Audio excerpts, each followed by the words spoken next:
स्कंध 7 अध्याय 8 भगवान नृसिंहांचा अवतार, हिरण्यकशिपूचा वध आणि देवतांनी केलेली स्तुती. नारद म्हणतात, प्रल्हादाचे प्रवचन ऐकून दैत्य बालकांनी ते निर्दोष असल्यामुळे स्वीकारले आणि गुरुजींच्या शिक्षणाकडे दुर्लक्ष केले. सर्व विद्यार्थ्यांची बुद्धी एकमात्र भगवंतांमध्ये स्थिर होत आहे असे पाहून गुरुजी भयभीत झाले आणि ताबडतोब हिरण्यकशिपूकडे जाऊन त्यांना हे निवेदन केले. पुत्र प्रल्हादाची ही असह्य आणि अप्रिय अनीती ऐकून क्रोधाने त्याचे शरीर थरथर कापू लागले. त्याने प्रल्हादाला आता मारायचे ठरवले. मन आणि इंद्रियांना ताब्यात ठेवणारा प्रल्हाद मोठ्या नम्रतेने हात जोडून हिरण्यकशिपूच्या समोर उभा होता आणि खरे तर त्याचा तिरस्कार करणेही अयोग्य होते. परंतु हिरण्यकशिपू स्वभावातच क्रूर असल्यामुळे लाथ मारल्यानंतर साप फुसकारतो तसा तो फुत्कारू लागला. त्याने त्याच्याकडे द्वेषयुक्त तिरप्या नजरेने पाहिले आणि संतापून कठोर शब्दात म्हटले, मूर्खा, तू तर अतिशय उद्दाम झाला आहेस. स्वतः तर नीच आहेसच, परंतु आता आपल्या कुळात फूट पाडू पाहतोस. तू उद्धटपणे माझी आज्ञा मोडली आहेस. आज तुला यमसदनाला पाठवतो. मी रागावलो की तिन्ही लोक आणि त्यांचे लोकपाल यांचा थरकाप होतो. तर मग मूर्खा, तू कोणाच्या भरवशावर भीती नसल्याप्रमाणे माझी आज्ञा मोडतोस. प्रल्हाद म्हणाला, महाराज, ब्रह्मदेवापासून गवताच्या काडीपर्यंत सर्व लहान मोठे चराचर जीव ज्यांच्या ताब्यात आहेत तेच मी आणि आपणच नव्हे तर विश्वातील सर्व बलवंतांचे सुद्धा बळ आहेत. तेच महापराक्रमी सर्वशक्तिमान प्रभू काळ आहेत. तसेच सर्व प्राण्यांचे इंद्रिय बल, मनोबल, देहबल, धैर्य आणि इंद्रिये सुद्धा तेच आहेत. तेच परमेश्वर आपल्या शक्तींच्या द्वारा या विश्वाची निर्मिती, रक्षण आणि संहार करतात. तेच तिन्ही गुणांचे स्वामी आहेत. आपण आपला हा असुर स्वभाव सोडून द्या. आपल्या अंकित न राहणाऱ्या व कुमार्गाकडे नेणाऱ्या या मनाव्यतिरिक्त दुसरा कोणीही या संसारात आपला शत्रू नाही. सर्वांच्या बद्दल मनात समान भावना ठेवा. हीच भगवंतांची सर्वश्रेष्ठ पूजा होय. आपले सर्वस्व लुटणाऱ्या या सहा इंद्रिय रूपी डाकूंवर आधी विजय प्राप्त करून घेत नाहीत आणि आम्ही 10ही दिशा जिंकल्या आहेत असे काही जण मानतात. मात्र ज्या ज्ञानी आणि जितेंद्रिय महात्म्याने सर्व प्राण्यांविषयी समभाव बाळगला त्याला त्याच्या अज्ञानातून प्रगट होणारे काम, क्रोधादी शत्रू सुद्धा असत नाहीत. तर मग बाहेरचे शत्रू कोठून असतील? हिरण्यकशिपू म्हणाला, अरे मंदबुद्धी, तुझ्या बरळण्याची तर हद्द झाली. तू खात्रीने मरू इच्छितोस, कारण जो मरणाच्या दारी असतो तोच अशा तऱ्हेची बडबड करतो. अरे अभाग्या, माझ्याखेरीज जो कोणी अन्य जगाचा स्वामी आहे असे तू सांगितलेस तो तुझा जगदीश्वर आहे कोठे? तो सर्वत्र असेल तर मग या खांबात का नाही दिसत? वायफळ बडबडणाऱ्या तुझे डोके हा मी उडवतो. ज्याच्यावर तुझा एवढा भरवसा आहे तो तुझा हरी तुझे रक्षण करू दे. तो अत्यंत बलवान महादैत्य. अशा प्रकारे भगवंतांच्या परमभक्त असणाऱ्या मुलाला प्रल्हाद आला. रागाने वारंवार वेडेवाकडे बोलून त्रास देऊ लागला. नंतर हातात खड्ग घेऊन त्याने सिंहासनावरून खाली उडी मारली आणि अतिशय जोराने तेथील खांबावर एक ठोसा मारला. हे राजा, त्याच वेळी त्या खांबातून एक महाभयंकर आवाज ऐकू आला. त्या आवाजाने ब्रह्मांडच फाटले की काय असे वाटू लागले. सत्यलोकापर्यंत जेव्हा तो आवाज पोहोचला तेव्हा तो ऐकून ब्रह्मदेवादिकांना वाटले की जणू आपल्या लोकात प्रलय होऊ लागला आहे. प्रल्हादाला मारण्यासाठी हिरण्यकशिपूने जेव्हा जोरात उडी मारली तेव्हा दैत्य सेनापतींचा सुद्धा भयाने थरकाप उडवून देणारा तो अद्भुत आणि अपूर्व आवाज त्याने ऐकला.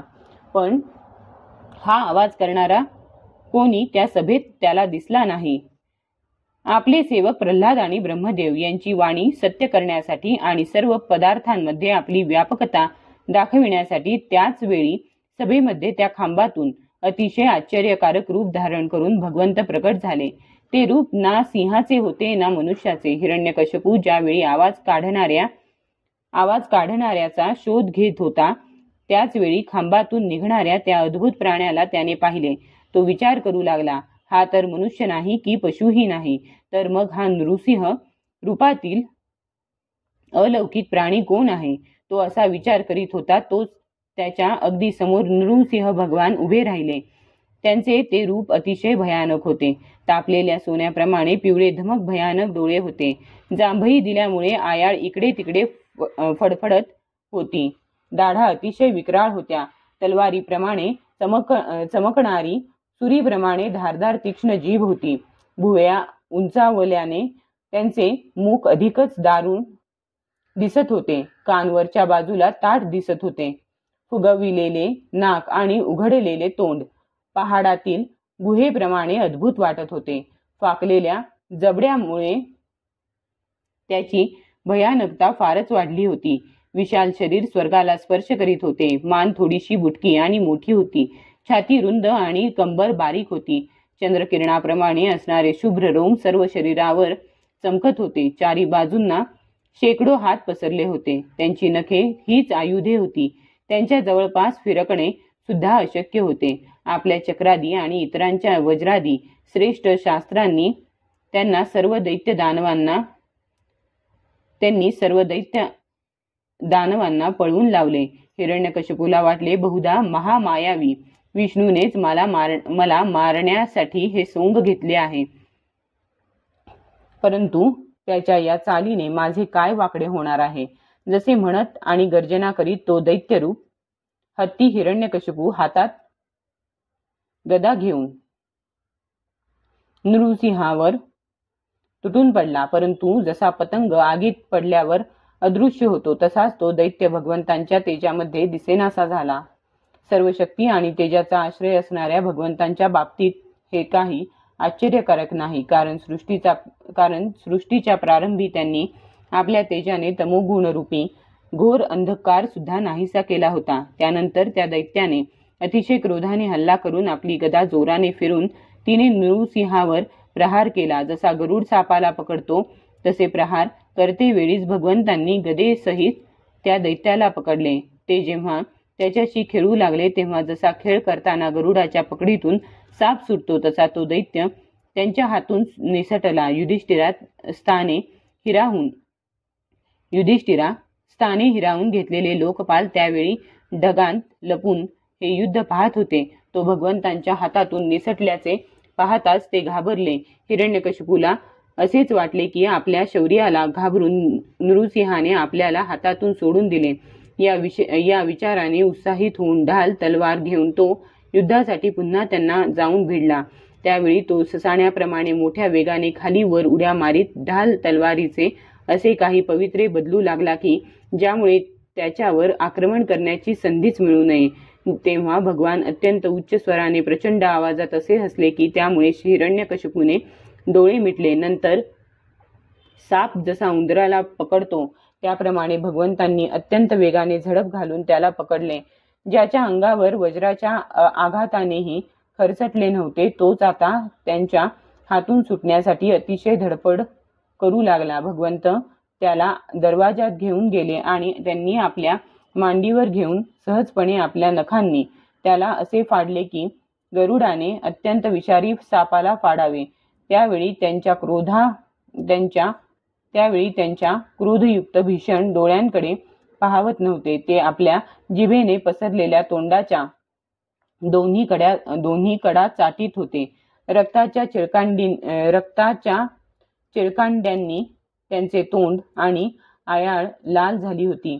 हत्तीला मारून त्याच्या आतड्यांची माळ गळ्यात घातलेल्या सिंहाप्रमाणे ते दिसत होते.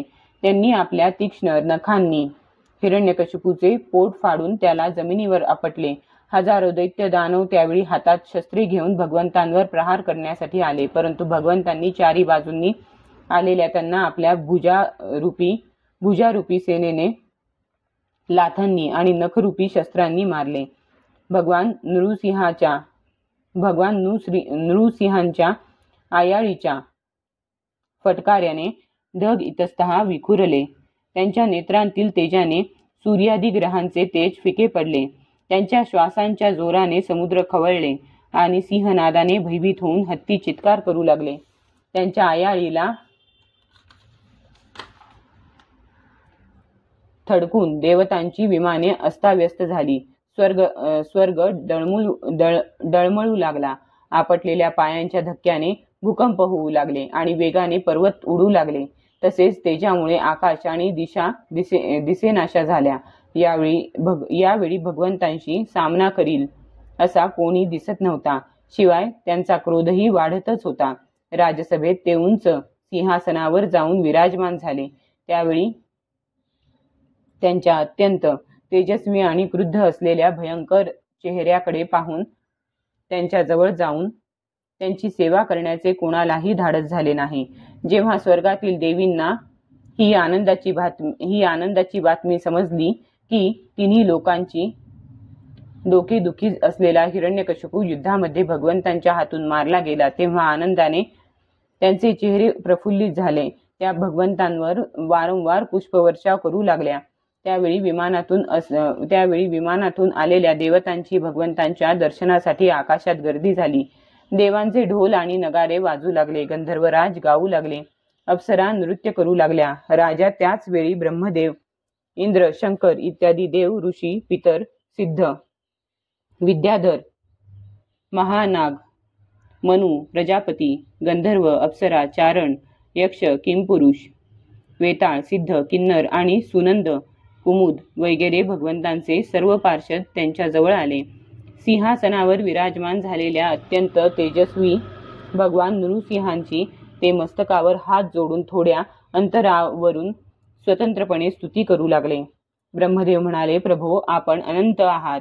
आपल्या शक्तीचा कोणाला अंत लागत नाही. आपला पराक्रम अद्भुत आणि कर्म पवित्र आहे. जरी आपण गुणांच्या द्वारा आपल्या लीलेनेच संपूर्ण विश्वाची उत्पत्ती, पालन आणि प्रलय करीत असला तरी स्वतः निर्विकार असता. मी आपणास नमस्कार करतो. श्री रुद्र म्हणाले, कल्पाचा शेवट करण्यासाठी आपण क्रोध धारण करता, पण ज्या तुच्छ दैत्याला मारण्यासाठी आपण आज क्रुद्ध झालात तो मारला गेला आहे. त्याचा मुलगा आपल्याला शरण आला आहे. हे भक्तवत्सल प्रभो, आपण आपल्या या भक्ताचे रक्षण करावे. इंद्र म्हणाले, हे परमात्मन नरसिंहा, आपण आमचे रक्षण करून आमचे हे यज्ञभाग आम्हाला परत मिळवून दिले. ते वास्तविक आपलेच आहेत. दैत्याच्या त्रासाने मिटलेले आमचे हृदय कमल आपण प्रफुल्लित केले. हे सुद्धा आपलेच निवासस्थान आहे. अहो नाथ, हे जे स्वर्गाचे राज्य त्याची आपल्या सेवकांना काय तमा, कारण ते काळाचाच घास आहे. आपले भक्त आपल्या भक्तीशिवाय मुक्तीचा सुद्धा आदर करीत नाहीत, तर मग इतर भोगांची काय कथा. ऋषी म्हणाले, हे पुरुषोत्तमा, आपण तपश्चर्येच्या मार्गानेच आपल्यात लीन झालेल्या जगाची पुन्हा उत्पत्ती केली होती आणि त्याच आत्मतेज स्वरूप श्रेष्ठ तपश्चर्येचा आम्हाला उपदेश केला होता. या दैत्याने त्या तपश्चर्येचा विध्वंस केला होता. हे शरणागत वत्सला, त्या तपश्चर्येचे रक्षण करण्यासाठी अवतार धारण करून त्याच उपदेशाला आपण अनुमोदन दिले आहे. पितर म्हणाले, प्रभो, आमचे पुत्र आमच्यासाठी जे पिंडदान करीत ते हा बळजबरीने हिसकावून घेऊन खात असे. जेव्हा ते तीर्थामध्ये किंवा पर्वकाळी तिलतर्पण करीत ते सुद्धा हा पीत असे. आज आपण आपल्या नखांनी त्याचे पोट फाडून ते सर्व आम्हाला परत दिले आहे. सर्व धर्मांचे आपणच रक्षण करते आहात. हे नृसिंह देवा, आम्ही आपणास नमस्कार करीत आहोत. सिद्ध म्हणाले, हे नृसिंह देवा,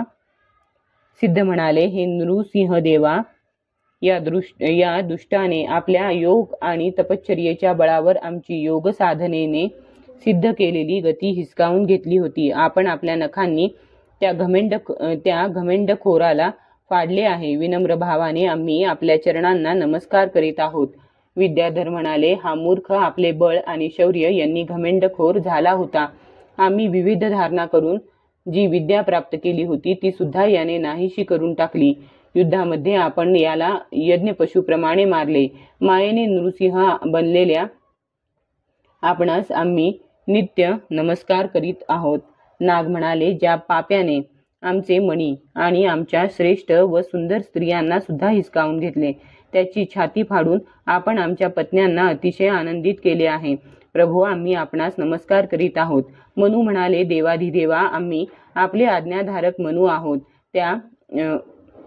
मनु म्हणाले, देवाधिदेवा, आम्ही आपले आज्ञाधारक मनु आहोत. ज्या दैत्याने आमची धर्ममर्यादा उल्लंघिली होती त्या दुष्टाला आपण मारले. आम्ही आपले सेवक आहोत. आम्ही आपली काय सेवा करावी याविषयी आज्ञा करा.